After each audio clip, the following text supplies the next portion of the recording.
and who understands your feelings for women and your community and what how you really feel. So thank you for doing that. Let's find out how you got to this role. Where'd you initially grow up? Well, I was born and raised in Chicago, and I've traveled extensively throughout the United States. But in 2006, I came to Los Angeles for an interview. Um, and for some reason, all of my fears that that I'd heard about Los Angeles, Mm-hmm. they were just not true. Nothing, none of that was true. Right. And since it wasn't true, I allowed myself to explore while I was here for the interview. And matter of fact, I extended my time here. Instead of being here for 3 days, I stayed here for like 3 weeks. Wow. And during the time that I was here, I never got lost.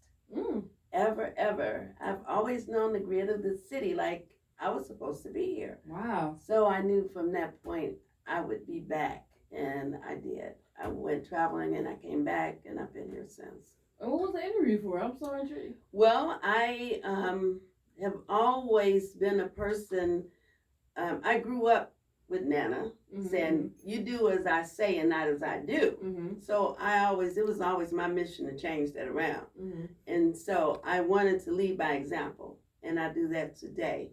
And I have folks in my family as well as other people in my circle that feel like at a certain point in life it's too late. And I am a firm believer it's never too late to embark on anything you want to do. No, facts, right. And so I decided at the age of, the young age of 48, okay, that I would go back to school. I see what you did there. To get my doctorate degree. Mm-hmm. And I did that at 48. I went back to school. And during that time, I got 2 master's degrees and a doctorate degree. And I completed all in under 5 years. And so I was here for my residency. Oh, that's what the interview was for? Yeah, for placement. Oh, okay, cool. To practice on folks. Practice on folks. That's what y'all doing in that medical. Y'all is definitely practicing on us out there. No, so Chi-Town. I have people that are from Chi-Town. I told you my uncle has a street named after him out there. What was one of your fondest memories in Chi-Town? Because Chicago, the people in Chicago are so interesting. I mean, the Chicago stories are so interesting. The family foundation is so unique. It is. It's very unique. What was one of your fondest memories? Okay, I'm gonna give you one of my fondest childhood memories. From Chicago. It was the Wahoo Man. All y'all from Chicago know about the Wahoo Man on WVON radio station. Okay. You know, you remember this thing about Orson Welles back in the day and how he used to talk. The Wahoo Man was like that, but it was on the black radio station. Okay. So we all believed that it was a Wahoo Man. Matter of fact, nobody had ever seen him, but we knew it was a Wahoo Man. I had to go empty the garbage because I wasn't obedient and empty it early in the daytime. Right. So my grandmother was one of those grandmothers you have to do what you know, she didn't give you any slack. So I had to go empty the garbage, and I had just finished listening about the darn Wahoo Man on the radio. How old were you? Oh man, I think I had to be about 10. Okay, all right. Okay. All I can say is this. I did take the garbage out, but they couldn't go out the front door of our house again for a very long time because I seen the Wahoo Man in the alley. You saw the Wahoo Man? Oh, yeah. The Wahoo Man was like the Wolf Man. Right. It was a combination of Wolf Man, Jack, and some type of detective. He had on a trench coat with a hat and fur coming out, and the eyes was lit up, but he was out there waiting on me when I took the garbage out. And I threw the garbage at the Wahoo Man, and I ran back into the house. I closed that door so hard. It vibrated. We lived in a 2-story building. It vibrated, and they could not open that door again for like months. I don't know what I shook loose. Now I live in LA. I created my own earthquake. It shifted the structure. Oh man, that's hilarious. Okay. That's funny because you know what? Fear gives you strength that you didn't even know you have fear. Fear will make you so strong and fast. It's ridiculous. That's hilarious. So that I will always remember the Wahoo Man. That's and that door. Always. The Wahoo Man. Mm-hmm. Scaring kids. Mm-hmm. That sounds like Wahoo Man. Okay, so he was running from the Wahoo Man. You closed up the door, so y'all was backdooring it for a while. I think when we moved, they still couldn't open that door. When we left that place. Hilarious. Get that door open. That's funny. Mm-hmm. So, you grew up with your grandmother. Yes. And your aunties. Yeah, I grew up with my grandmother and my aunt. I lost my parents at a very, very young age, and so I've always been an adult. You know, even when they, you know, I was the bad kid. Right. I know y'all don't believe I was ever bad, but I was really, really trouble because I was curious. Right. And that's what has always driven my career, my curiosity. Right. So I had this, what I have now, I've had it since I was a child. Right. You know, and I had a lot of mouth too. Okay. Then I talked back a lot. And, but it wasn't sassing. It was questioning. Okay. I needed answers. You couldn't tell me just do something. You had to tell me why I needed to do that. Yeah, that why. But why? Okay, that was sassing. I don't know if you know what sassing is, but that's you know. I was building my critical thinking skills. Okay. You sassing right now. Okay, so you got a strong curiosity. That's really I think that a lot of leaders have that. You're curious, and that's why you end up finding the place that nobody else has went yet. When you became curious about women, what was that like coming out at that time to your family? Okay, well, see, that was different too. I knew, again, I was real curious in my mind. I had a friend, I'm going to just say her name was V, and we were in grammar school, and come to think of it, before her, it was another one. Her name started with B too. Matter of fact, they had the same name. I'm going to have to check that out. But anyway. Same name with a V, huh? Yeah. I knew then I was real protective of my girlfriends, just like homie girls that I hung out with. And it was just something unnatural about it. But I didn't understand it, And I just was not interested in the boys. But, one girl I really liked, the V girl. I think I was about 8 then. That was V1 or V2? That was V1. Okay.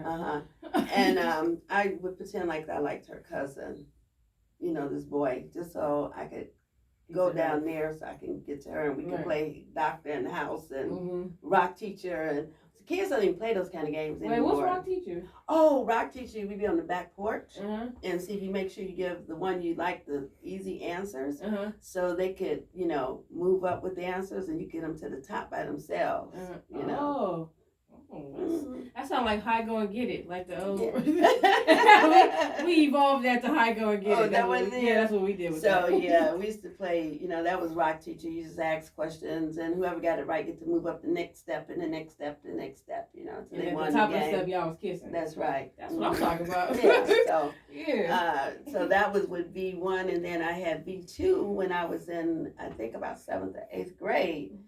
And she was one of those kind of special kind of kids. Now that I'm older, I realize she was a special person. And I would always protect her because people would bully her because she was real subdued. And I would be her protector. And so when we had a pajama party, I was kind of restless, didn't understand what that was about. So I've had these events through different points in my life of trying to explore where my feelings were coming from. So it wasn't like a just come out. Right. Now the real come out, you wouldn't believe this real come out. Okay. I was grown, moved away from home. I had been married, divorced, children. And I was at my own house, managing my own business. But it was the first time I decided to bring a girl home. I mean, like as an adult, bring a girl home. And Chicago, winter, snow, you know, that kind of thing. So I had this pad sitting on my porch where you take your shoes off and leave your shoes in the vestibule. Right. You know, I don't know if they have a lot of vestibules out here, but we have vestibules where you sit your shoes, you know. Right. And my sister came home, and she kept trying to figure these shoes out.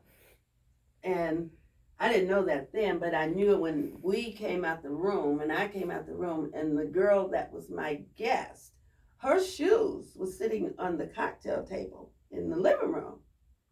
Yeah, my sister had took her shoes and put them on the table because she was trying to find out who these shoes belonged to. She took them off the vestibule. Yes. And then put them on the cocktail table. Yes. Because she wanted to know. I can't use the language that she used. Yeah, you can. Oh, we honey. We cool with that. Are you cool with that? Yeah, we like that. Oh, but my sister said, well, I don't know who fucking shoes these are, but that won't get out of here without coming to me to get them. Because I know these are man's shoes, and ain't no man got no feet this small, because if he is, he don't have no dick. Oh, wow. That's what my sister said. That was. And let her soul rest in peace. My sisters have passed on, and she was my best friend all the way into the day she left here. But my sister did not fool around, didn't joke. And it hurt her feelings when she found out I was a lesbian. Wow. It hurt her feelings. But then... What hurt her feelings? That you didn't tell her, or that you were a lesbian? Probably both of them. Okay. Probably both. But once she...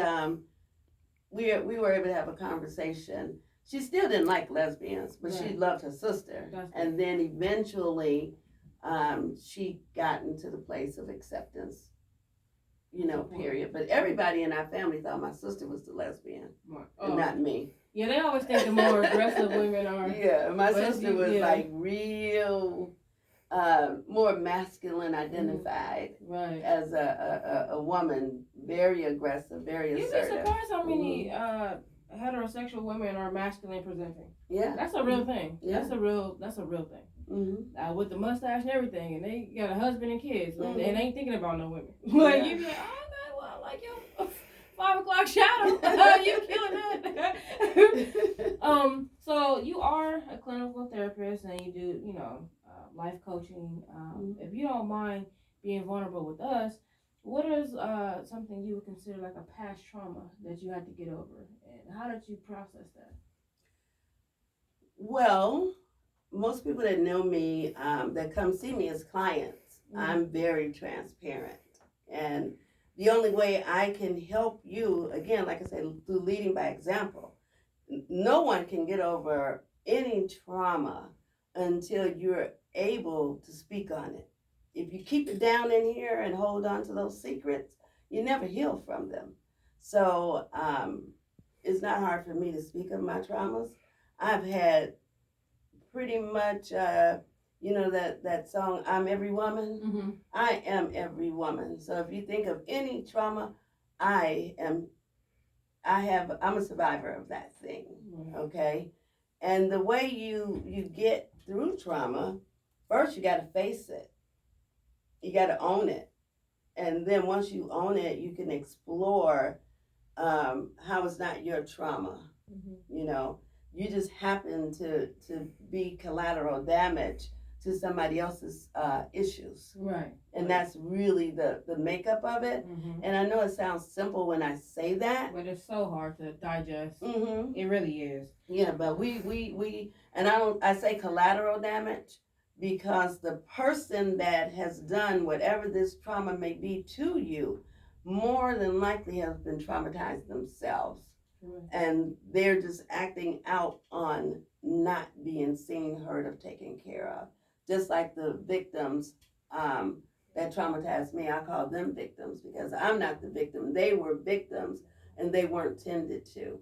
So it's a place, for all of us in this to heal. Yeah, facts. Mm-hmm. And that's why you wrote your book, right? Exactly. Feeling stuck? Don't ask a friend. And I remember the emotions told you, don't ask my neighbors. People seem like they want to ask a lot of other people, but don't ask the right people. Exactly. So you're saying I should ask a life coach. Mm-hmm. Mm-hmm. Hire a life coach. Life coaching made simple. Mm-hmm. How did you make life coaching simple? I didn't make life coaching simple. It's we take everything and make everything so complicated, you know. And so what I did with this book, because I am a life coach and because I am a therapist, there is a distinct difference.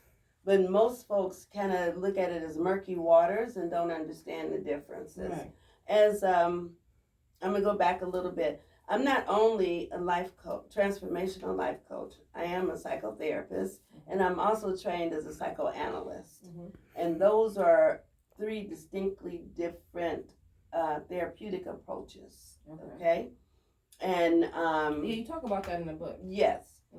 With being a psychoanalyst is that stereotypical thing that you usually see when you think of a therapist, the person on the couch and the therapist sitting behind taking notes. Right. Well, being an analyst is a person is not having trauma.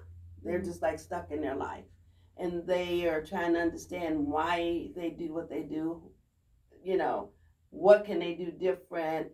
And so it's a different therapy. You go to therapy every single day, about 3 to 4 days a week.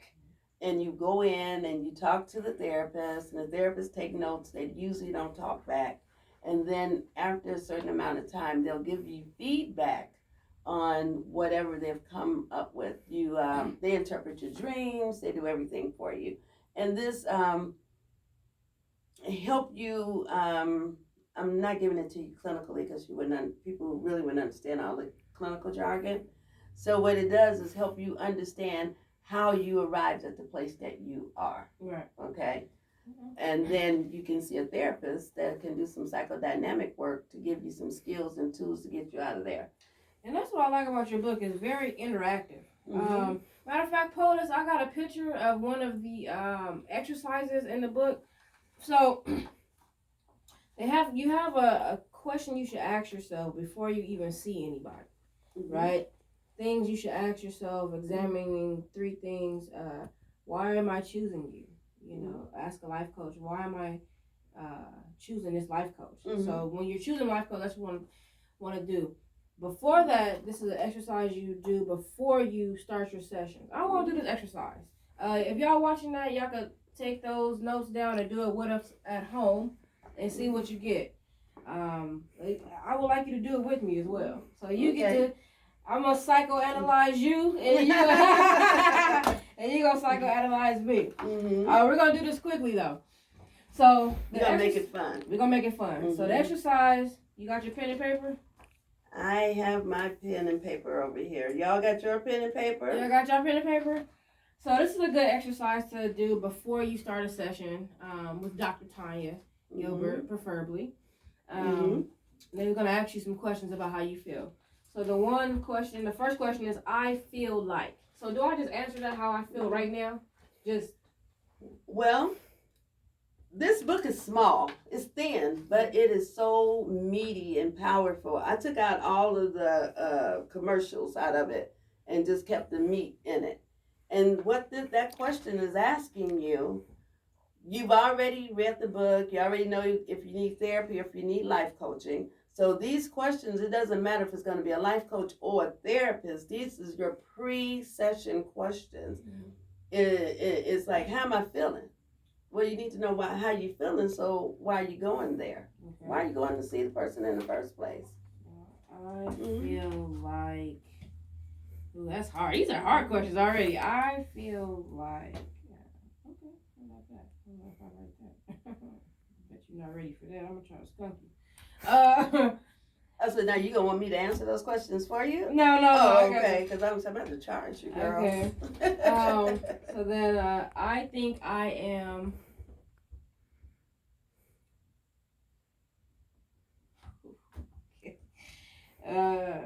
I cannot.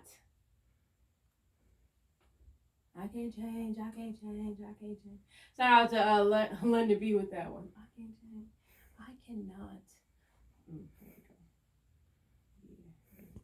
I'm writing my questions too. Okay, I want you to. I will. That's a powerful one.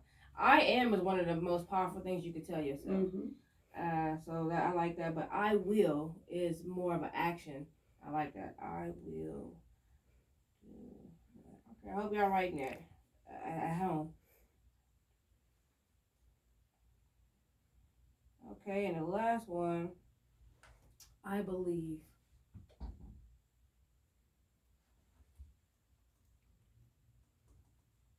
Okay, you got yours. Mm-hmm.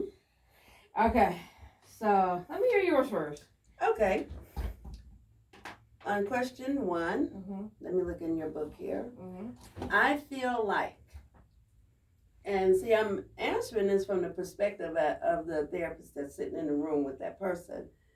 I feel anxious because most people that come and see a therapist or a coach is feeling anxious about something. You feeling anxious, or you feeling sad, or you feeling something? Okay. I said I feel like changing. Okay. That's another great answer. Okay. I feel like changing. Okay. So then, as a therapist, the therapist would be able to say, changing what? Okay. See? Okay. I think I am. For me, I said depressed. You know, people have a feeling about, a thought about what they're feeling. So I feel like I'm depressed because I'm just too anxious. Okay. Right, that goes hand in hand. That makes sense. What did you write? I said I think I am powerful. Look, I don't need psychotherapy, but look. Well, see. Yeah, I'm like, oh, we got a caller. Okay, let's see what the caller says. Okay, put your headphones in over there. Put them on. Okay. What's up, caller? Thank you for calling. Welcome to Let's Talk Radio. Who's on the line? Hi, Tiffany. How are you?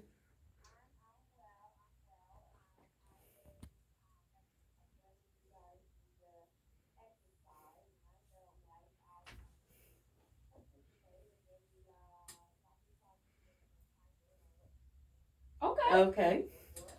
All right, sounds good. Which one did you want to do? I feel like, I think I am, I cannot, I will, or I believe.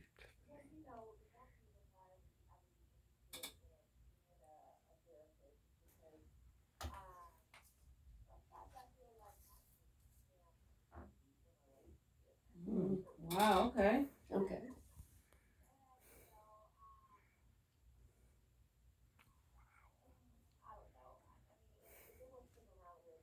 Mm-hmm.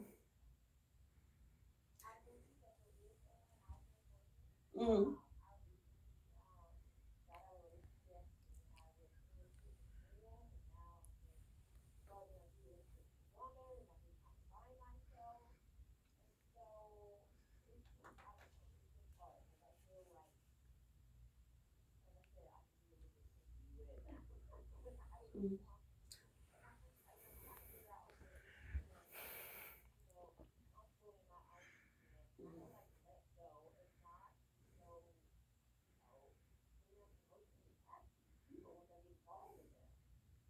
Okay. So you're saying that you feel like you're clinging. Well, if you were coming to see me, I would probably help you explore what feeling clingy mean, as well as help you um, understand your feeling clingy has something to do with feeling loss or feeling the need for attachment or not being able to attach. The therapist side of me would say it's abandonment, things from your past. The coach side of me would say, what is it that's going on with you right now that you feel like you need to be in the presence of someone for extended periods? Or what is it about the your self-esteem that make you feel like if you're not with that person, um, you're going to lose them? So I can answer that from a therapist perspective and or from a life coaching perspective because the answers are different.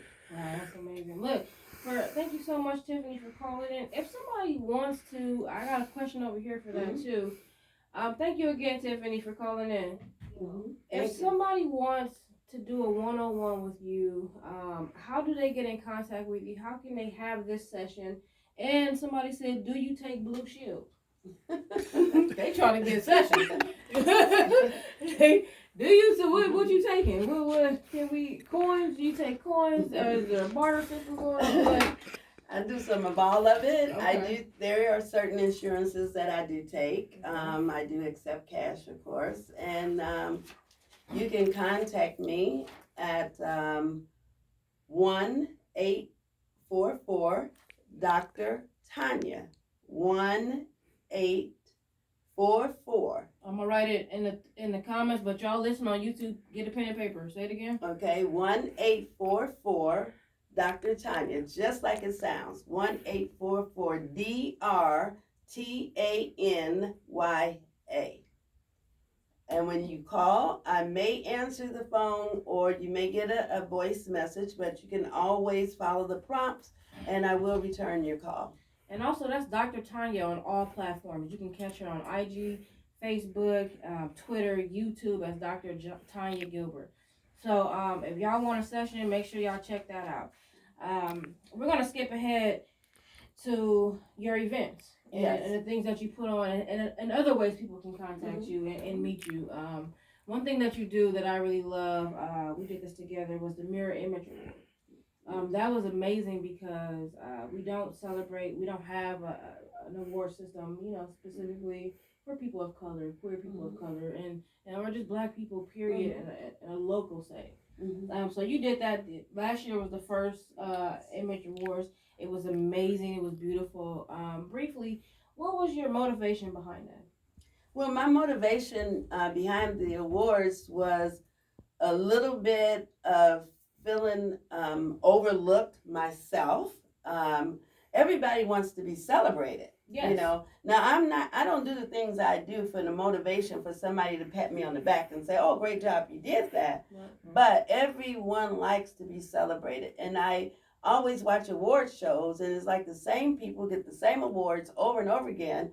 And these people are, usually people in the industry, people doing things on large platforms that do make a difference. But to me, what makes the biggest difference is people in the community at the grassroots level. The people like you, the people like me, the people that's calling and watching this show, the folks that just gave somebody a dollar, they don't have a lot. But when you don't have anything and you giving something, that's love. And I think you should be celebrated for that. I think you should be recognized for that. And that's reason why I did it. And it was beautiful. We recognized a whole host of folks that were doing so many different things in the community. You also have a women's health symposium that tackles health issues that are not commercially talked about, things that specifically target overlooked demographics, black and queer. This year you're going to do something different with your symposium because usually it's been very inclusive. Yes. But this year, what are you doing differently? Well, this year for my women's health, I've been doing the annual Women's Health Symposium since 2014.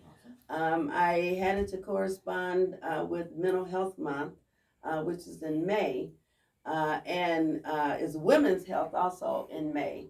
And so this year, I'm going to focus on queer women, and the reason for that is I haven't been able to find anything specific for queer women's health.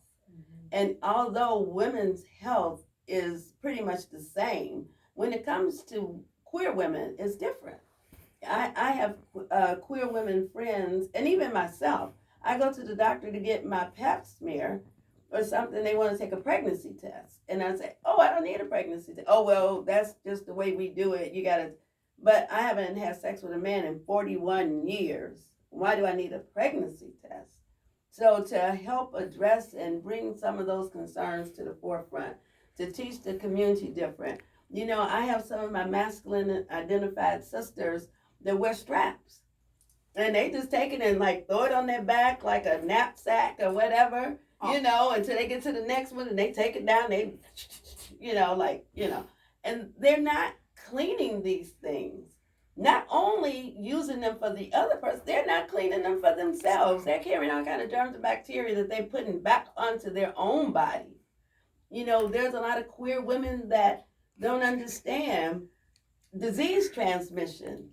You know, just because you're with a woman doesn't mean you don't transmit sexual infections, you know. So I'm just saying there is just a host. I can go on to family issues, you know, with adoption and how you raise your children and the proper bra to wear. Yeah, the proper bra to wear. You know, how do you help your kid explain that they have two mommies? You know, so I really want to focus on queer women's issues this year for the Health Symposium. I'm excited about that as well. And another way people can get with you, which is probably the most intimate, is critical conversations with Dr. Tanya. Yes. And what does that encompass, and why are you most proud about that? Okay. I started critical conversations because, again, most things I do, they come from being close to my heart. Having conversations with my grandchildren and with my kids and my niece and my nephews, things that folks shy away from talking about. Even I just lost my my aunt. She's 91, and no one knows what to do because no one has conversations about death. We're all gonna leave here, you know. But I have in my critical conversation series, I talk about how to maintain your individuality when you're in a relationship. You know, when we're in relationships, we always give up ourselves. One or the other person, you lose yourself in the relationship. I talk about another one is getting unstuck, finding your way back to yourself by saying no. You know, you got to say no. We don't know how to say no. We don't say no to our partners, our children, our bosses. So having those kind of conversations. Also, conversations about going the distance because we all face hardships. Yes. And how do you deal with those hardships? You know, yes, it's some type of resiliency, but where do you start from? Right. And so I talk about everything. So the critical conversations is anything you want to talk about. Where can they be found? On YouTube at Moments with Dr. Tanya on YouTube. Please subscribe to my channel. So subscribe to that, because just the way y'all called in, you have a more access to her there, and y'all can have more sessions and have real conversations, because that's what it's about. And y'all have access to Dr. Tanya. That's Dr. Tanya Gilbert on all platforms. Subscribe to Moments with Dr. Tanya on YouTube. Get in on this. Get this book. Feeling stuck? Don't ask your friend. You about to lose friends. Don't ask them. Okay? Hire a life coach. Hire Dr. Tanya Gilbert. Hire Nana. We need to get her back in here and get this wisdom. Get these gems, because she's full of them. And the book has really good exercises. I encourage y'all to get that. I read it today. I had a great time reading it. It's on Amazon. So Amazon Kindle. I'm gonna have it on the IG story tomorrow. POTUS, let's do this. Let's do the outros, and then I'm gonna do the raffle. Make y'all wait to the very last minute of the raffle. You gotta watch the whole show.